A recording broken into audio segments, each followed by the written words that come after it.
Good evening, everyone. Can you hear me?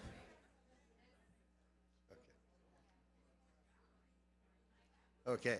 Good evening, everyone.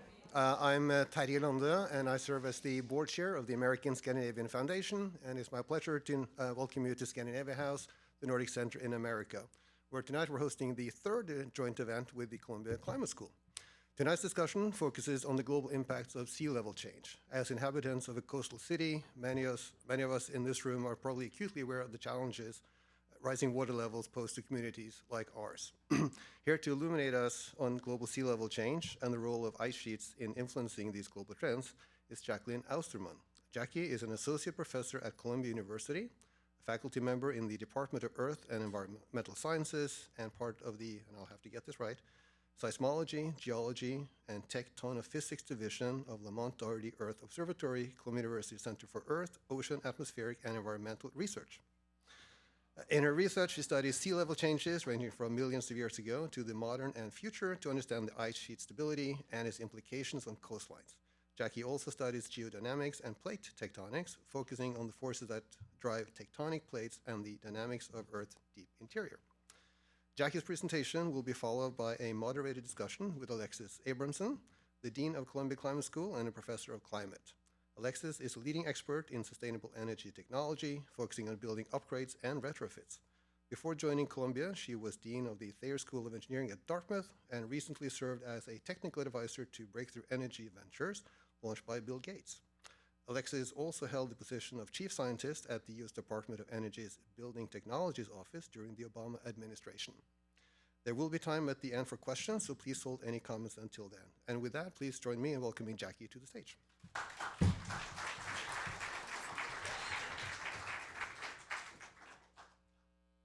everyone. I'm going to lower this a little bit. Okay, excellent. Thank you so much for having me. Thank you so much for being here today and listening to me and Alexis talk and asking you questions. I've already had great conversations during the reception. And I'm going to talk to you today about a topic that's really my passion, which is studying sea level change. And when people talk about sea level change, when you go to a talk on sea level change, you might see a figure of a drowning city that, gets across. I know why people show this. It gets across the point that sea level is rising and coastal cities are at risk. But you all probably already all know that. So I'm hoping that I can tell you some things that you might not be as familiar with today and share some of the research that we do in my group. And I'm going to start with, let me see here. Perfect. I'm going to start with telling you what, instead of a drowning city, I've chosen to be on the front slide of this presentation, which is a boat with two fishermen in Greenland. One of the themes I'm going to start with is to tell you about how sea level change is different from one place to the next. In Greenland, around most of Greenland, or all of Greenland, in fact, sea level today is falling. And if you've talked to Lauren, my student up at the reception, you might already have a clue of why, and I'll go into that. And so I'm going to try to make the point that solutions, modeling, and stakeholder engagements for sea level change needs to be local because changes are going to be so dependent from place to place. And I'm going to show this to you. I'm going to start with the data. Sorry, I'm going to show some data plots, but let's see what we actually measure. If you go out to the coastline and look at a record of how sea level has changed, what does it actually look like? Well, I've downloaded, and I've plotted for you a record of sea level change. I'm going to see here. So we have time on the bottom here, 1900 to today. I've pulled this just a couple of weeks ago. And we have sea level on the y-axis in meters here, a meter up on top, 0 for reference today, and about a meter at the bottom. And this is a record of how sea level has changed over the last century or so in Los Angeles. This is where we're going to start our journey. And you see a little bit of wiggles up and down. There's tidal variability, there's ocean dynamics going on, but you also see a slight trend up in this line. And this is sea level rising in this location. Now, if we add New York onto this plot, this is what it looks like. So in red is the tide gauge record. Tide gauge is the instrument that measures sea level change in New York. And in fact, I have a picture here. If you're down at Battery Park, next to where the Staten Island ferry leaves, there's a Coast Guard building. In the Coast Guard building parking lot is this little building. Oh, spoiler alert, is this little building. And it houses the tide gauge, and it's been recording sea level change since before 1900. And so we have a pretty good record of how sea level has changed in New York. You see it has varied, but it's trending up significantly. In fact, 3 times sea level is rising in New York, 3 times as much, as fast as in LA. And we're gonna take you to our third stop here on the journey in Canada. And what we see here from a tide gauge record is that sea level has fallen pretty significantly over the same time period, right? Since 1940 here, sea level is going down. And so it shows you that sea level change is different from one place to the next. We can't generalize for all of the locations, but instead need to really study and understand the processes that drive local sea level change. Now, I also pulled the record for Stockholm. I'm German, so being invited to the Scandinavia House felt close to home to me. And in Stockholm, in fact, sea level is falling as well, by about 3.5 millimeters per year, so it's sort of in between here. So why is sea level changing in this way? I'm gonna tell you. So it has to do, we need to travel back a little bit in time to the last ice age, the last glacial maximum, when ice sheets were bigger than they are today, a lot bigger, and there were big ice sheets that don't exist anymore today, in fact. So there's the Laurentide ice sheet here that covered North America, and the Fennoscandian ice sheet that covered Scandinavia, Barents Sea, the Kara Sea. And these ice sheets were huge. They were kilometers thick, thicker, large, higher than, Mount Washington is tall by a lot, and they exert a lot of weight on Earth's surface. So what happens, and it's kind of shown by this cartoon here, if you put a big mass on Earth's surface, the Earth actually responds and deforms. Like if you have a cargo ship and you put a new container in and a new container, the ship sinks a little deeper into the water, so does the Earth sort of deform under the weight of the growing ice sheet. And around the ice sheet, right here and here, which we call the peripheral bulge, are areas where the material that's kind of like squeezed to the side will migrate to. And don't think about the Earth's interior as magma flowing down a lava volcano. The Earth's interior is solid, but it's still under long enough pressure, creeps and deforms. So we call it flow, but it's not fluid in that sense. So this deformation happened as the ice sheets grow. And it's kind of, let me see here, like a memory foam mattress. And I hope some of you have taken advantage of the memory foam pillow that Lauren had with her. So you press down on it, and it kind of gives in. Now, what happens if the ice sheet melts, if you remove your hand? Well, the mattress, or the pillow in this case, kind of rebounds, right? It kind of bounces back up, and the Earth does exactly the same thing. So as the ice sheet melts, the Earth rebounds, and the areas around it, see here, this area over here, this area over here, moves back down. So the Earth kind of returns to its initial state. Now, why do we care about all of this? Well, if you are standing on a shoreline and the land's going up, sea level is falling. If you're standing on a shoreline and the land is sinking, sea level is rising. And in many places around the world, this uplift and subsidence, land lowering, are major contributors to regional and local climate sea level change. So in our comparison here, the 3 locations that I picked, this location is squarely under the former ice sheet. It's uplifting today. Sea level is falling. New York is on this peripheral bulge area, and it's where the land is actually coming down. And in fact, most of the US East Coast is subsiding due to this effect, exacerbating sea level rise that's driven by ice melt. And then LA is sort of like at the edge of it. And Scandinavia has experienced the exact same history. And when we measure deformation today with a GPS instrument, we can see exactly those patterns. We see uplift in these regions, and we see uplift here. This process is called glacial isostatic adjustment. I'm not really going to name it many times, but just so that you've heard it. And it's one of the main areas of research in my group. We try to understand how the Earth deforms in response to changing ice sheets and in response to changing ocean masses, because it has such a big effect on local sea level change.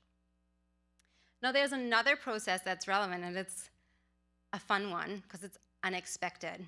It has to do with gravity, hence the apple and the Newton. Mass attracts mass through Newton's laws, and ice sheets have so much mass that they actually attract ocean water towards them. And likewise, if ice sheets melt, water moves away from the melting ice sheet. So it's maybe in principle not that easy to understand, but I wouldn't have thought that the masses involved are really large enough to have a significant effect, but they do, because the ice mass is just so huge. And so again, this is sort of like a cartoon version here. So if you're standing in Greenland today, here in Nuuk, city of the capital of Greenland, and the ice sheet's melting, the land's rising. So factor number one, when you look out to the ocean, sea level's dropping. And then also water is actually moving away from that melting ice sheet. And that leads to the surprising effect that around an ice sheet, sea level falls. So you would think, ice sheets melt, sea level rises everywhere. It does in many places, but it actually falls around the melting ice sheet. And for Greenland specifically, I'm going to show you a specific application where we've modeled and used this process, and this is work that Lauren has done.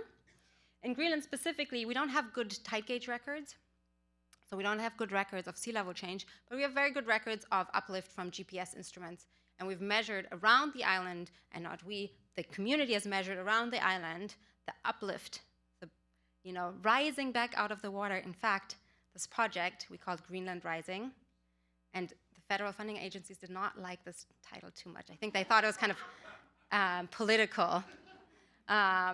But Greenland is rising, and it has an effect on sea level. And here's Lauren, and here's her projection of how sea level is changing by the end of the century. So this is at 2100 in meters, with 2 meters of sea level rise, 2 meters of sea level fall. This is the island of Greenland. And this is for a scenario where we get quite a bit of ice melt. So it's a high emission scenario. And you see that Greenland is blue. So everywhere in and around Greenland, sea level is projected to fall. And this is interesting because they are actually and it's falling by quite a bit, right? And it's interesting because the challenges that towns have when they face sea level fall, it's very different to the challenges that cities have when they face sea level rise. So suddenly, navigation routes show, and they can't ship through those navigation routes anymore. Suddenly, they have to move ports further out because the bay becomes too shallow. Suddenly, habitat of their fish and their other kind of benthic environments changes because thresholds in the bathymetry changes.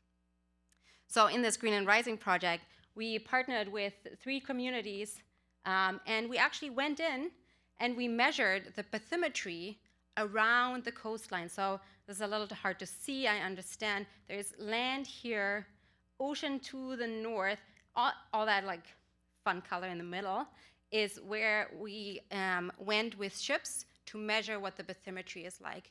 Because for flooding, we know that if sea level rises by 0.5 meter, you can draw on a map where the new shoreline is. For sea level fall, well, where is 0.5 meter below sea level? We don't really have good maps for the topography below sea level. So we did a lot of mapping to understand what the topography is. We worked a lot with communities, with hunter fishers and a variety of schools, municipalities, to understand where are the areas of need, where do we need to do mapping, where do we need to combine it with the projections that Lauren has worked on.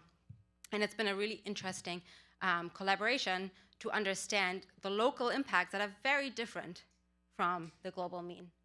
So here's my take-home message number 1, which is that sea level change is different around the globe, and addressing it needs local mapping, local modeling, local stakeholder engagement. I'm gonna, for the last 5 minutes now, this is a rapid tour through the things we do. I'm gonna turn to a lot of the other work that we do, which is thinking about what does the future hold for us in terms of sea level rise. And another plot here, that's again a time plot of sea level change. It's on brand. You have, sorry, let me go back. You have time, 1950, 2100, and this is now global mean sea level change. So this is how much sea level on average, because of ice melt and thermal expansion, changing by the end of the century. Different colored lines are different emission scenarios. So that means, we emitted a lot. The business as usual sort of case is sort of the highest up here in the darker red. The very low emission and even actually some carbon capture and storage is down in the light blue. So we're looking at 0.5 meter to 1 meter. And then there's this line on top, dashed line, which says it's a low likelihood, high impact storyline, including ice sheet instability processes. So this is a high emission scenario like the one down here, but where we say, well, we don't actually know the ice sheet that well. What if we include some of the instabilities that we know are maybe there? We get about double the amount of melt. And I'm sorry to say this gets worse if we go further out in time. So this is impossible to read, 2300, so projections far in the future, 2300 for this high emission scenario, it's 2 meters to 7 meters of sea level rise. And the dashed line, if you follow that up, it says sea level rise greater, and this is quoted from the IPCC report, sea level rise greater than 15 meters, it's 50 feet, cannot be ruled out with high emissions. Again, this is 2300. But I just want to impress on you that this is a large uncertainty, 2 meters to 15 meters. Where are we? Where's the true? This is one emission. This is assuming we know what emissions are doing. How quickly are ice sheets melting? And a lot of the work in my group tries to answer exactly that question by going into the geologic past, because we have records of the ice sheet over the last decades with instruments, but the ice sheet was not smaller then, right? We want to run an experiment of, if we crank up temperatures, in fact, we're kind of doing this right now, if we crank up temperatures by 1 degree, by 2, by 3, by 4, how quickly and how much do ice sheets melt? And we can do that by going to times in the past when temperatures were higher, because there are times when naturally temperatures were 1 degree, 2 degrees, 3 degrees, 4 degrees warmer than they are today. So we spend time going out into the field, a little animation here, it's me getting a piece of fossil coral, this was on Barbados, mapping some shorelines here. So we go out in the field all over the world to map out past shorelines to understand how high was sea level, which ice sheets melted when temperatures were warmer than they are today. And you see the simulation here that runs through is sort of one of the results of this kind of work, that is 4 glacial cycles of the ice sheets growing and melting and growing and melting. And we're particularly interested in these short times when ice sheets were smaller than they are today, or in any times when ice sheets melted rapidly. We want to understand what are the processes that cause this rapid melt, and are they relevant in the future? Just to highlight with one slide, one other project, one of my other graduate students, Sam Chester, was in Antarctica just a couple months ago, hanging out with some penguins. And we're part of a big international collaboration called Sways to Sea, where we've gone to Antarctica 3 times now over the last 3 years to go to the Ross Ice Shelf. It's in this, if this is a good reference for anyone. This is in Antarctica. This is the Ross Ice Shelf. And we've cored the Cam ice stream and Prairie ice lice through the ice, through the water, into the sediment. And this year they've recovered 250 meters of mud, of sediment from under the ice sheet.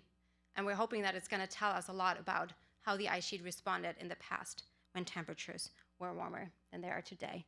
So the other take-home message, the other big field of the work that we do is to better understand, reduce uncertainty of future sea level change. Future sea level change is very uncertain, and we need to understand ice sheet instability, and looking at the past is one way to do it. I'm going to just end on this slide, kind of combining the two. What's a local projection of the future for New York? This is from the New York Panel on Climate Change, and it shows you a projection, time series of sea level change. Now for New York, you see in the wiggly black is your tide gauge data from Battery Park, and then their projections out to 2100. And you see that predictions are between 0.5 meter, 2 feet, up to 2 meters, 7 feet. And then again, these little stars that say, but maybe the ice sheets are very unstable and it's higher than that. Just again, I want to highlight here that these rates are higher than the global mean because New York's sinking, and these uncertainties are large, and we need to reduce them, and we can do that by studying the past. And with that, I'm going to end here, and I'm really excited for questions.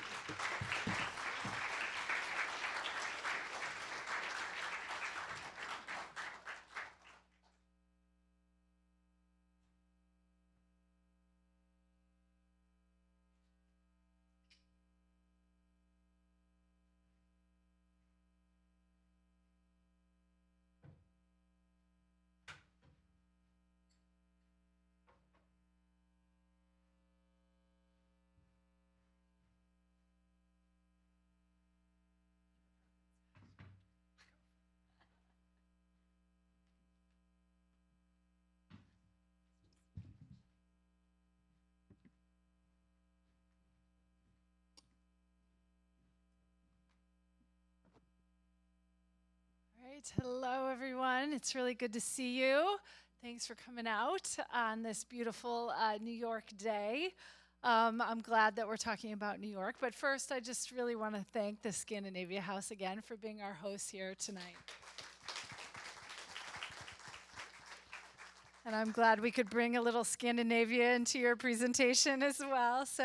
But let's talk about New York, because I'm going to guess that's on a lot of people's minds. So tell us a little bit more about what it means to have the sea level rise in New York. And I know this isn't necessarily your field, but what are people doing to prepare for that? Yeah, so there, the last figure that I ended on is a projection for New York City, and then people are taking it very seriously, and there are a lot of efforts and a lot of varying strategies to think about how the city should prepare for sea level rise. On the east side, they're putting in storm barriers, they're elevating parks. There's a variety of sort of coastline measures that is happening. One thing that I think is important to keep in mind, specifically, for New York with its history, is that the city sort of needs to prepare in terms of sea level rise for two things. One thing that I've talked about here in this whole lecture is sea level is slowly rising, and it will flood the Manhattan and other boroughs. But the other thing that's happening, and that's sort of slow, but it's happening. For whatever we do to emissions, sea level is going to continue to rise. The other thing that's going on is that we have storms coming through, right? During Sandy, the storm surge height was about 11 feet. So that's much more than these predictions, right? But it happens just for a few days, or very shorter than that, right? But it can be so destructive to the infrastructure, as we know and seen.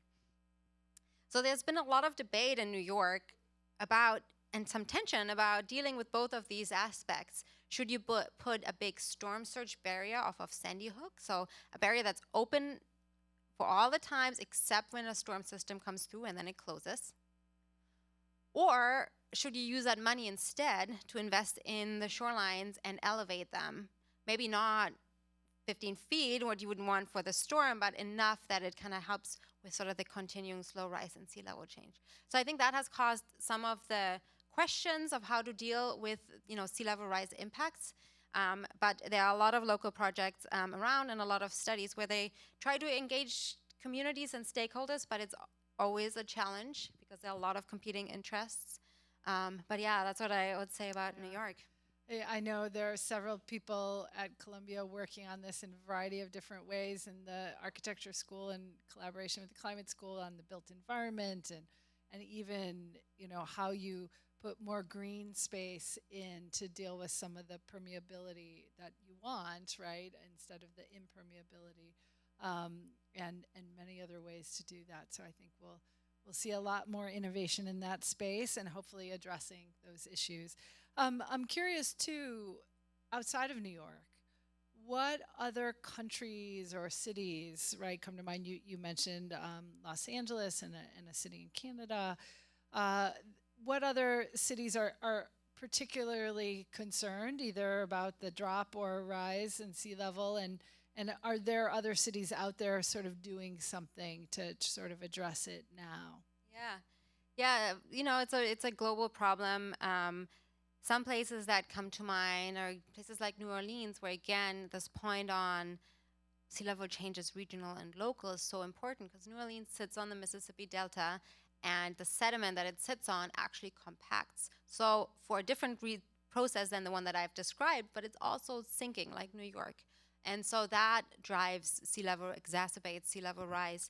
Groundwater pumping can be a huge contributor to sea level rise, because again the land's sinking. So they pump out the water, compresses the pore space, and under the weight of the city, there's compaction of the sediment and subsidence. And there are cases like in Jakarta in Indonesia where they're actually moving the capital to a different island, because they want to avoid the forced migration of sort, right? They want to avoid the risks of land subsidence and sea level rise. So that's definitely sort of a drastic measure, but that's sort of the scale to which different coastlines, different cities respond. Wow. At least it's good to see some proactive activity, but unfortunately, I think we'll have a lot of climate adaptation on our hands in the near future, and even longer than that. You touched on to sort of understanding the past and how important that is to sort of forecasting what might happen in the future. Could you talk a little bit more about that, sort of these historical sea level records and what they really tell us? Sometimes, people use, well, the sea level has risen and fallen in the past, right? And we've dealt with it before on this planet, So I'm just curious, tell us a little more about what we can learn from history here.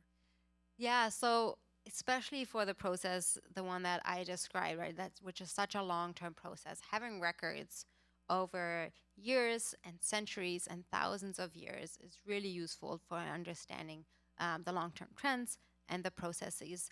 And there are great sort of geologic archives that we can tap into. There are also people's archives. Actually, Scandinavia, because it's rebounding and the sea level is dropping, has some of the earliest records of the sea level fall. And there's Celsius, the Celsius from our temperature scale, maybe not my temperature scale, it has done some work on this, where he noticed that seal, they call it a seal rock. It's a rock that's just below sea level, and seals perch on it, and it's a hunting ground for seals. And he saw that in historical maps, even back then, seals would perch in this region that now rocks are emerged. And he hypothesized that it's the land is rebounding, and he actually marked on, and he calculated an uplift rate from this, and he marked on the rock that I think it's 1731, that's the year, put a marker on that rock. And that rock exists, it's called the Celsius rock, it exists today. It's in Sweden, it's in Gävle, north of Stockholm. And they've marked it every 100 years. So you see, I think 1731 is now 2 meters above present. And it's 1831, 1931, 2031. Yes, they're very excited. We can all go there. They're very excited. Sounds great. We went there for a summer school on sea level, Lauren, and they are very excited already for this event. So yeah, there are geologic records, there are human records, and they just provide a really good context for, and they allow us to calibrate our models to make sure they're right. Sure, yeah, that's wonderful to have those points, especially that go back far in time. I have to say, hearing your presentation, right, I'm so excited about the science and all that you can determine from the work that you do. And we obviously have students at the climate school. We have students at Lamont and Indees that are studying all of this, and they're committed and engaged and passionate about their work. And then some days I see the students and they look very sad, right? Because they feel like wow, they're happy that they're working on such an important area, but also feeling kind of distressed about what the future means for them, for their children, for their grandchildren. And I was hoping you could inspire us a little bit. Like, how do you cope with dealing with these sea level changes, and the science that comes with it, and really kind of what gives you hope as you work in this field? Yeah, I think as when I started, talking, it's really my passion. I love studying sea level change, and it's it's being part of the solution, and it's a time scale that we can actually do something about. And sea level is going to rise, but I think there are possibilities for us to deal with it. I get much more nervous. And maybe this is like the grass is always greener on the other side, or not greener in this case. I get a lot more nervous about, warming and heat and all of this. How are we going to get that CO2 out of the atmosphere? That seems complicated in comparison to building a seawall, right? But, not to downplay all of the important decisions that have to be made on coastal infrastructure, but it's a time scale where I think we can respond if action is happening, right? That's the big caveat. And then I find it a very fascinating topic. It integrates the earth, it integrates the oceans, the atmosphere, the past, the future, the people. It's really a sphere that connects everything. So it's really fascinating to study. Yeah, one thing I've noticed is, especially like going to the COPs, the global climate conferences, is the international collaboration. And while we've had some challenges in the United States, right, going to other parts of the world, I've been really inspired by the commitment that many other countries have, the commitment to reduce CO2, to deal with some of these issues associated with climate change. And one of those sort of small pieces of kind of that big puzzle of international cooperation, I think, is the data networks that you talked about, right? Like, you need access to data, but somebody else in some other country has set up, right, the system to collect that data. And there seems to be this real cooperation across scientists to share that. Maybe you could talk a little bit about that, give us a little hope that way too. So. Definitely. Yeah. So I would say the main ways of how we measure sea level today is these tide gauge records that, have some of them are very historical, and they're historical not because people were worried about sea level rise in 1900, but because they wanted to measure the tides. They're interested in the tidal variability. That's why we tide gauge. That's why we have such long records. But it's a global network, and it's really accessible, and it's really well documented. There are areas, there are gaps around Greenland, for example. We essentially have no tide gauge in part of Greenland rising. Was that we wanted to put in some tide gauges, but it's challenging. There's sea ice, things get destroyed, weather is difficult, so there was a real reality check on the infrastructure and the effort that goes into every single data point. And then satellite observations are the other big way of how we measure sea level change. So observations of the sea surface of the oceans. How much is the sea surface of the oceans going up and down, and where and how are the water masses moving? So that's another big constraint, and also that is very much shared across the community. So on that front, there's definitely global efforts, and even collaborations like the ones that I mentioned in Antarctica. That's very much a global effort. We need to, a lot of the drilling comes from New Zealand, but then we've divvied up